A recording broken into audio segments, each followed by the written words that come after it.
Subscribe or you'll be visited by the toll troll. Should you waste money traveling before you make it? Traveling to see rocks is code for I need pecker. Yeah, get a nice QT pie to plan it for you. Traveling is going to a tourist location to take pictures for social media and getting drunk. Pass. I'm a big advocate that you should at least go outside a few times.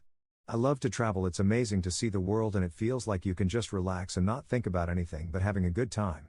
It's not a universal yes/no question.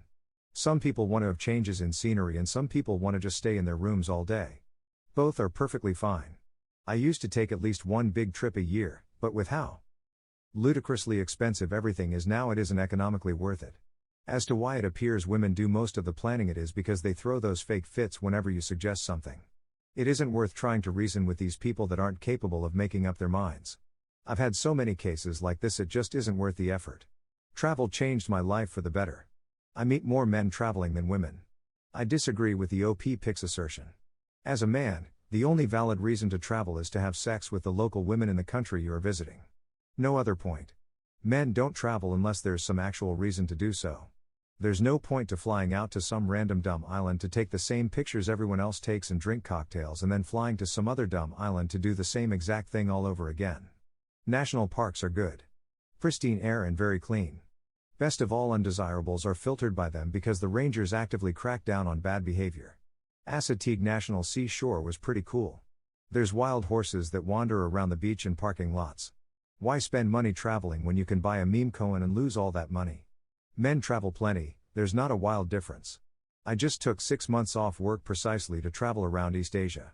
I do think the planning aspect comes into it. I can't be effed with itinerary work and it does stress out women. I know that I can be going off to a new country with nothing but my first hotel booked. I went to Europe for a month solo and had the best time of my life. Did whatever I wanted. Girls would invite me to tag along on some planned excursion, so I ended up doing all the touristy shite. I got a deal where I worked a bit at the hostel for cheap rate. €27 a week. I am still a cheap man after all.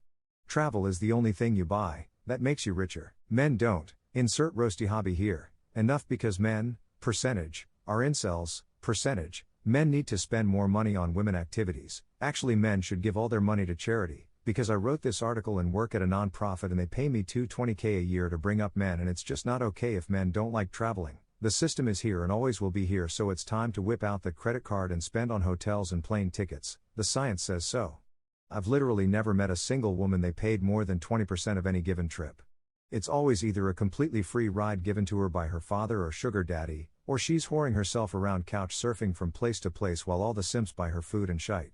That has actually been one of the biggest defining issues in my past relationships, because women have no real concept of how much vacations actually cost and get mad when you can't accommodate every single demand they have. Like, sorry, I'm not spending 10K heckin' dollars for a 5-day trip to the crappiest part of Italy. They also don't seem to understand we can't just take off from work whenever the heck we want like they do, because we actually care about our annual raises and bonuses. Only losers think they win at life by staying put and growing some digit on their portfolio. Nons, your lives are short as heck. Going to see the Northern Lights, and shite like that, are pretty good. If you haven't traveled overseas by 25, it is unironically over.